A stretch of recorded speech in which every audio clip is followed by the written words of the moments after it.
Hey, welcome back, everybody. It's time once again for Closing the Wealth Gap. The one show, maybe the only show that shows you how to close the wealth gap in your own life with the man who's done it for many, our wealth coach himself, Tyrone French. Hey, Tyrone. Welcome to another episode of Closing the Wealth Gap. I'm your host, Tyrone French. Happy New Year to everybody out there. But I want to give a thank you to everybody that's listening right now. Hey, look, I want you to go to Tyrone or go to closingthewealthgap.net and hit that follow button. Okay, just do us a favor. Also, what I'd like for you to do is check out this website, TyroneFrench.com. Go to that website and guess what? You're going to find all of the content that you need. It's absolutely free. You have all my contact information. You can send me an email. You give me a phone call. I really need you guys to do that. Give me a call. Also, if you're just used to picking up the phone, give me a call. 877-296-5192. 877-296-5192. And I have a mobile app. If that's convenient for you, all you have to do is text Tyrone French at 36260. I'm going to repeat it again. Text Tyrone French at 36260. Well, let's get to it. I have my announcer here, Mr. Paul Roberts, my good friend. Happy New Year, buddy. Happy New Year to you, and cheers with my glass of soda here. Hey, there you go. Cheers. Cheers. Yes. I tell you, man, I am so excited about 2023. Before you say that, I'm always telling people, listen to the show. And they say, what am I going to hear? I say, not only going to hear some different take on wealth strategies, you're going to hear the future. You are always saying something, and then you pointed out, or I pointed out, a listener points out, hey, you were talking about this 6 months ago, 6 weeks ago, 6 days ago. Yes. And I wonder, I marvel maybe more than anything, how you anticipate these. You say something, I say, oh, that's wild. And all of a sudden, 3 months later, everybody's talking about it here. Yeah, and you'll see it in the newspaper or the articles on the internet. They're highlights now. Yeah. And it's just, Paul, it's just history doesn't repeat itself, but it rhymes. It does. And when you understand the cycles, you can just see that things are starting to repeat itself. It's starting. The cycle is starting to come back around. It's almost like somebody that doesn't believe in winter. They don't believe in winter. Not going to happen this year. Enough, they're going to see another winter. Right. So it doesn't matter whether you believe in winter or not. It's a cycle. It's going to happen. But it takes somebody who can see the big picture. Too many of us are enmeshed, ingrained, caught up in the day-to-day detail, the BS, the baloney. I can't see the forest through the trees. All I see is obstacles in front of me. I can't stand back and say, oh, there's a way in and there's a way out. There's a group of trees. I'm not looking at it from a big picture. And I think you've got that unique gift and that unique perspective. You not only look at it in a big picture, you look at it in a historical picture, like you're saying, trends, and you look at it a longer period of time than most of us do. But you know what it is, Paul? I have something that a lot of people in this country don't have. And well, you got me. That's part of it. That's something most people don't have. The name of the show is Closing the Wealth Gap. Yes. But what I have financial freedom and time freedom. Amen. So what Big that time. does is gives me options. I'm able to look at options and opportunities with a magnifying glass. Yeah, or and under a microscope. You're not under the pressure to make the bill today. You're not under the pressure to working for somebody else. I got to show up and be here at 3:00. So you have some time and some leisure, and you use that to sit back and take a perspective. I think you nailed right there the number one reason we all really want financial freedom. It's not to be lazy. Yeah, it's not to be lazy. It's not to buy all this stuff. Not to own a ton of stuff. It's to have the peace of mind. It's to be able to just breathe and enjoy your grandkids. Boy. Without, and to be able to to turn the heat on at night when it's cold and not have to worry about what the bill is going to look like at the end of the month. Right. It's And like going to the grocery store and not worrying about what the number's going to be at the checkout counter. You got what you wanted. right. But there's a freedom in that, Paul. There is. And again, for me, options. it wasn't always that way. Yeah. I had to learn this stuff. So now, and I've read the books, Think and Grow Rich, by Napoleon Hill, Right. The Science of Getting Rich by Wallace Wattles, the Law of Success again by Napoleon Hill, just on and on and on. But the number one book that actually kind of like really, I'll put it to you like this. Robert Kiyosaki's book, Rich Dad Poor Dad. Mhm. That's what got me on the right frequency. But it was the Bible. It was the Bible that I know. opened my eyes. The to Bible what is was not a really going on. financial planner's guide. It's not filled with, it has a wealth of information, but not about wealth. You would think that but it's principles. You would think that it's not about finance, but the Bible talks about money more than it talks about salvation.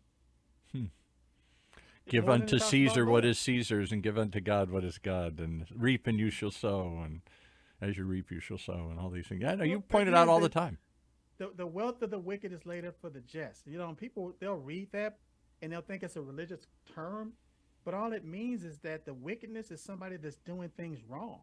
Yeah. The unrighteous is somebody that's not doing it right.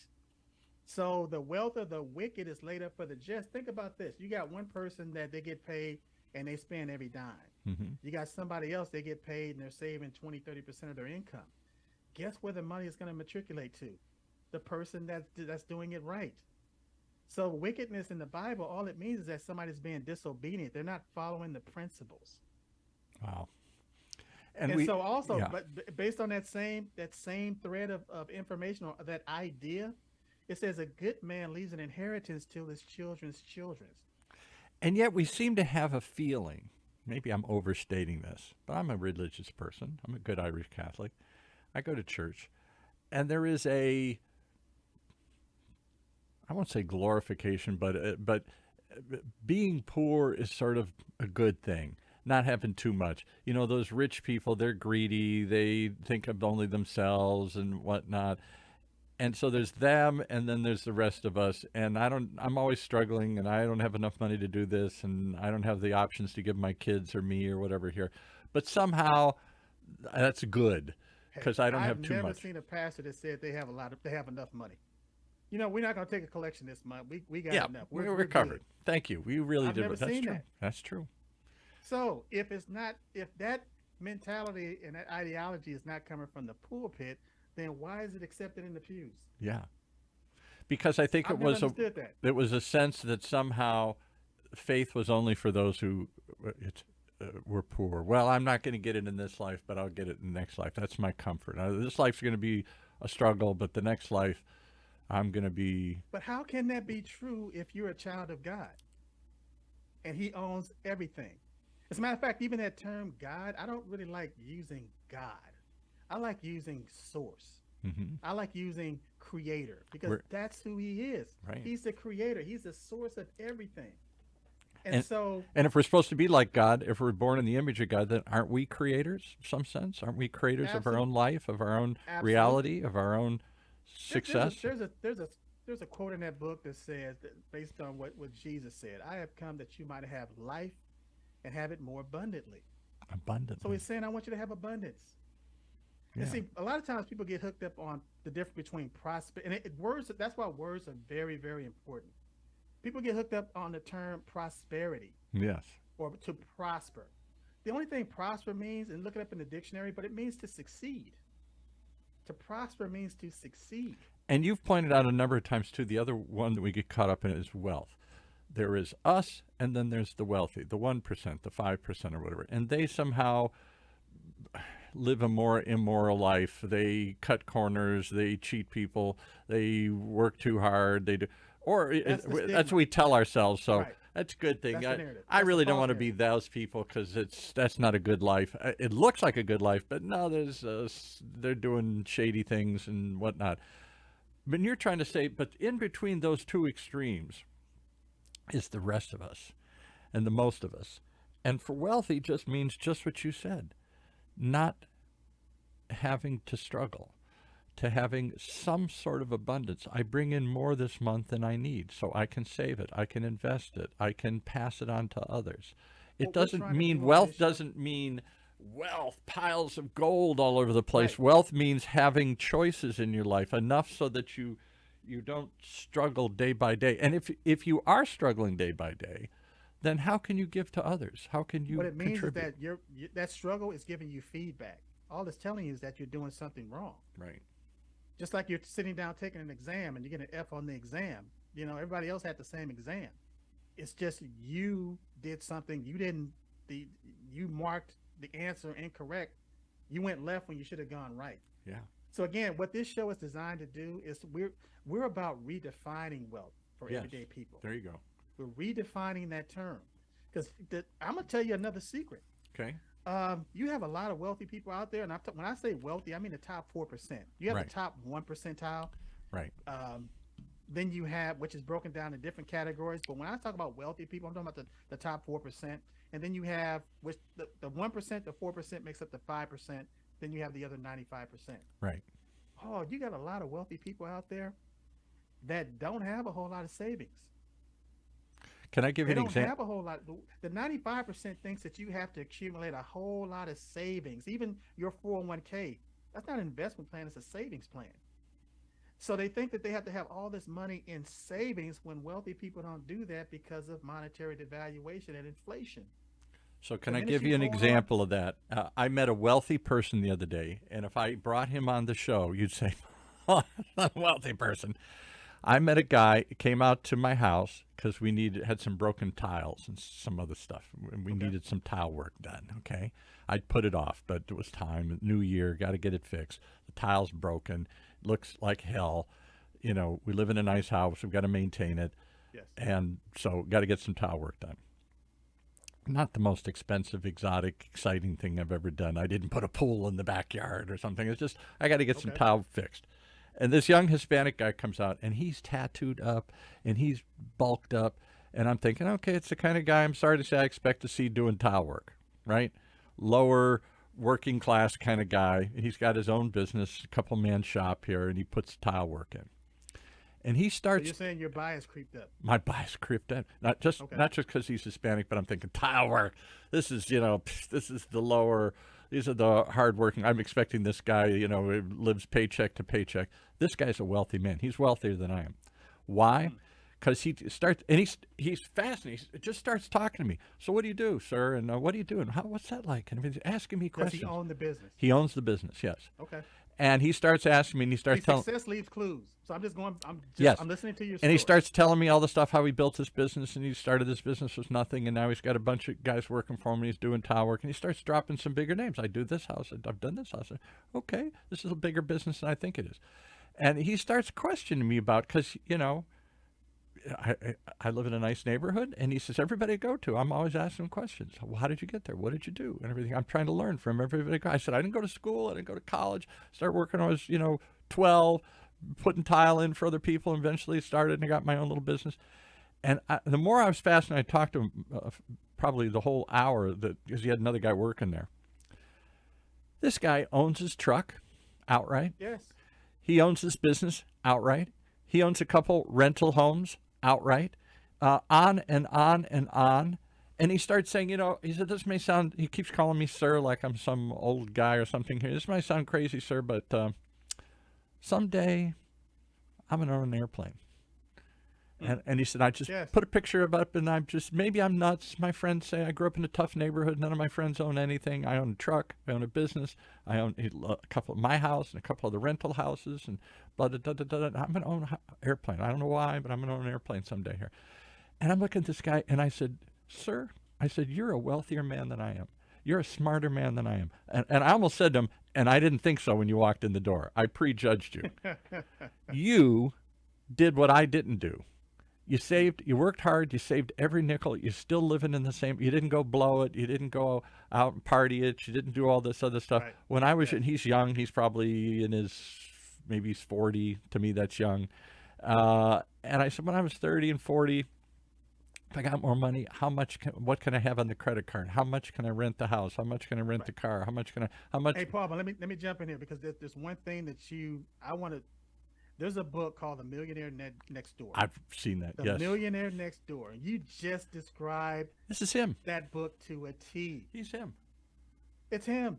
And so, but it's the same story as these narratives where, and we talk about this all the time that, start your own business. Take that hobby that you have and turn it into a business. If you don't think that you are capable of owning your own business outright, starting it from the scratch, join a network marketing company. Get the principles, get all the tools that you need. You may not make any money in that network marketing business the first year, maybe not in the second year, but because you are a home business owner, you're opening yourself up to tax advantages and benefits that you didn't have before, and you're learning how to And run this guy's a self-taught. business. He didn't go to school. He doesn't have a college degree. He doesn't have a finance degree or whatever. He's self-taught and he's curious. Again, He's asking me. He's asking me questions. He says, "I do this with everybody I go. This is how I learn. This is how I've done this." And then he applies that stuff. yes. And so, even we mentioned the book Think and Grow Rich. A lot of people have read Think and Grow Rich, but they really don't understand what Napoleon Hill is saying, because what he's saying is that education, that word educo, is to draw out. So Mm, it's not about if you have a high school diploma. It's not about if you have a bachelor's degree or a master's degree or a PhD. All of those things, you need those things if you want to be a professional. right. But to start a business, Henry Ford ended up going to court and they were trying to prove that he was illiterate. Ha! I never knew that. Yeah, he went to court because they were trying to justify him as an illiterate man. And what he said, he floored the courtroom. He said all the things they wanted him to quote and memorize all these names and dates about the Civil War and yada Right. yada yada. He said, "Why would I clutter my mind with all of those facts and figures that mean nothing to me when on my desk I have a switchboard and all I have to do is push a button and have the expert in that field come in and explain to me what I need to know." So Henry Ford, again, at the time, he understood what power was, what real power is today. And power is organized effort. You may not know how to do something, but you use the synergy to to bridge that gap and to close that gap. I'll give an example. Um, Henry Ford made a lot of money for Thomas Edison just based on the automobile. Hmm. And the big three at that time, it was Henry Ford, Thomas Edison, and Harry Firestone. Harvey Firestone. Yeah, right. I mean, I'm sorry, Harvey Firestone. exactly, Right. The Harvey guy who's Firestone. the tires. Right. Rubber. The tires, exactly. If you look at McDonald's, even the people, Ray Kroc, when he began to franchise McDonald's, even the people that made the salt and pepper packets became multimillionaires Yeah. Probably. selling salt and pepper Right. or ketchup, having that synergy with Heinz. So again, success, it leaves clues. So you don't have to have the quote unquote all the college degrees and all of those things. You just have to have a will to do it, a will and a desire to solve But I'll a go one problem. step further, and it's what your show's all about and what you're all about. What I think you get frustrated when people listen to the show, that they don't have the same curiosity. Well, how does that work? Why does that work that way? Well, what's the mechanism here? Why are these people rich and these people aren't? Why how is this system? You're always trying to Well, ask well, I what tell you if. what. I tell What you what. I'm what? It used to really bother me that it's almost like why would somebody want to build a house and not add the roof? That just didn't make any sense to me. But what I understood is that these principles and these laws, they resonate at a certain frequency, and a lot of people, they're just not on that frequency at that They're time. on the wrong channel. They got They're the on the wrong radio channel. dial on the wrong channel here. So just based on repetition, as long as they listen to this show over and over and over and over again, eventually they'll begin to believe it. And eventually they'll begin to act out on that belief. And Yeah. eventually the things that they want, will begin to manifest, and then they will see themselves as that creator of their life. Right. So it's, to me, it's just, it's a journey, and all I'm doing is providing a service and solving problems, and I'm being compensated for the service that I offer and the problems that I solve. Well, this guy, I should have him come on your show because he epitomizes everything that you are and that you preach and teach. Simple, basic truths. Pay off your debt, invest in yourself, make your money work for you and not for somebody else, and be curious and ask other people, mentors, people around you, podcasts, stuff. He's educating himself all the time. He's I would learning love all the to have time. him. I would love to have him on the show. But also, one thing I am going to clarify: Dave Ramsey tells everybody to get out of debt, pay off your debt, Right. and I get that. But if everybody paid off their debt, Paul, the economy would come to a screeching halt. Well, that's true because there'd be we need that Right. credit, that float, that borrowing. Exactly. Everything. There's, we live in a debt society. Even that dollar you have in your pocket is a debt instrument. Yeah. What I tell people to do is to manage your debt, to Right. have it at a certain percentage. Right. So if you have a debt ratio of around 20%, 25, even 30%, you don't want to have it higher than 30%. But again, keep it around 20%. You can still function Right. because you still need credit in order to leverage yourself to do some of the things that you need to do if you're in that 95%. That's true too. And if you pay off everything, my late aunt used to pay off everything immediately, and she had no credit. She was always astonished when she'd go buy a car. I haven't owed a bill in 20 years. Well, Exactly. she had no credit history. Exactly. Right. She's It never. wasn't being documented. Right. Yes. Because she'd get it, and she'd pay it off. She'd save the money, and she'd go buy it. And that was the World War II Depression era mentality. Well, anyway, Yes. I had to mention that you brought it up. There are people all around who are living the principles you are, and they're not well educated, well off, well heeled, from the right families with the right connections and the right start of life. There are people like that, certainly.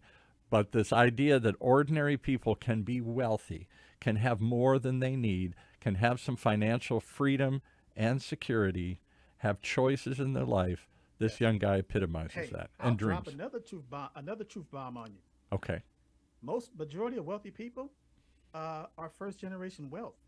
That's probably true. Their parents and family was not wealthy, and a lot of them don't have college degrees. Bill That's a Gates. fact. Bill Gates doesn't have a college degree. He quit Harvard. Harvard, the number one school in the nation. He quit to go start Microsoft. But here's the thing, man. It's almost like some people. It's like they're working harder and harder and harder to dig a ditch that's actually going to turn into a grave for them, Yeah. because they're going to work harder and harder and harder on digging this ditch, and they're not going to even have the energy to get out. Yeah. And so that's how our economy can overwhelm certain individuals. What I'm telling people is that you need to understand how to play this game and how to play it well. So it's like even the title of this show, we're talking about the emergence of digital bank currencies and what's going to happen. And in prior shows, we were talking about, positioning yourself to whereas you're actually buying precious metals, Right. because those metals, in my opinion, the value of those metals are going to go through the roof. Even if you look at the dollar is fiat currency, but the reason the dollar is the world currency. Okay, but the oil is tied to the dollar, and again, the dollar is the reserve currency, but oil is tied to the dollar. You can't buy oil in anything else but dollars. So if you look at what's going on with Russia right now and the war in Ukraine and all the sanctions that we're putting on Russia, a lot of people don't understand why it's so significant, or the significance of Russia saying that we're going to start trading our barrel of oil for gold. I didn't see that. Yeah, now what they're saying is that we want a barrel of oil is going to be equivalent to a gram of gold, 1 gram of gold. And so what does that do to that gold? It begins to increase the value of it. And so as we go to a digital system, and I believe that it's going to be backed by precious metals, there's only so much precious metals. So what you have to do is increase the value of it. And now you're going to start hearing that in the media, where things are going to start happening where the value of these precious metals are going to start going up. And what I'm telling people now is right now they're at a discount. the wealthy and the rich are keeping these prices as low as possible because why? They're buying it up. Hmm. And don't take my word for it. Just Google and see. Look at all the countries just buying up all the precious metals right now.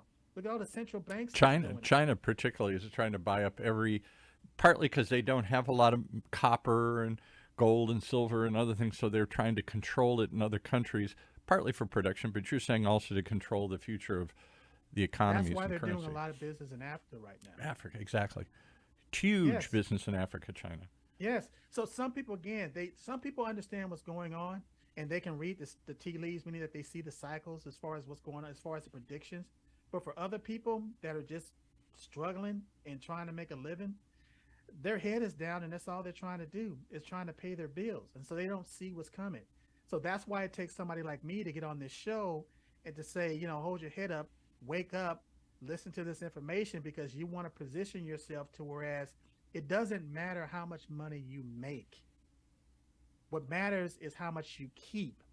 And it doesn't, and Paul, and it doesn't matter how much Say that money. again, because we all think it's about making more, and I know many people who, friends of mine or people I've worked with, make a lot more than I do, and they're always in trouble. They're always in debt because they spend more. They It's how make much more you. and they spend more. That's right. But it not only is how much you keep, but it's also how you. It's about how you earn the money as well. How is it being earned? Right. Are you trading time for money, or are you using income producing assets to generate the income for you? I Big wish difference when somebody it had comes to explained that generation to of long me. term wealth. I'm in my 60s, 40 years ago when I was in my 20s. It was about getting a job. It was not about creating income producing assets. Nobody ever talked about even life insurance or owning a house or owning a business or owning gold or owning any of that stuff. Nobody, my Right, dad, nobody, my friends, nobody, right, the media, get a job and then get a job that pays you more and get a right, raise and then get a job that pays you more. It was just right. about working your way up to get more and more and more. But the problem is you move up. I can't stay in this house, can't stay in this neighborhood. I got too many kids now. I got Bigger to move, house, more bigger house. taxes. Right. Yes, it's a never ending cycle if you don't know how to play this game.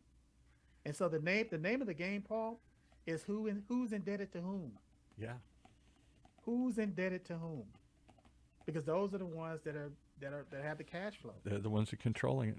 Yes. Well, I So know we didn't quite go into the depth of what you wanted to do. I'm sorry, but this is a new year and we're looking ahead at what's coming here. And I just want to tell you, you're always ahead of the curve. And there are people out there I'm running into, I'm noticing them more and more ordinary, everyday people with ordinary wealth who are yeah, following the principles, whether they know it or not, that you're preaching and teaching. and all we're doing is redefining that wealth based on because most people don't see themselves wealthy. No. And what I'm telling them is that you are absolutely wealthy. You just need to start. You just need to realign or to manage your finances to whereas you understand that you're running an economy, income and expenses, assets and liabilities. And most people never look at the asset column. And I'm telling people, in order to be financially literate, you have to understand the asset column. Income, expense, and liabilities don't This get you there. this kid got it. Yeah, I don't think he thought of himself as wealthy. I told him, I said, "You're a wealthier man than I am." He looked shocked. Because I'm in a nice house, got a nice car, and I said, "You're wealthier than I am."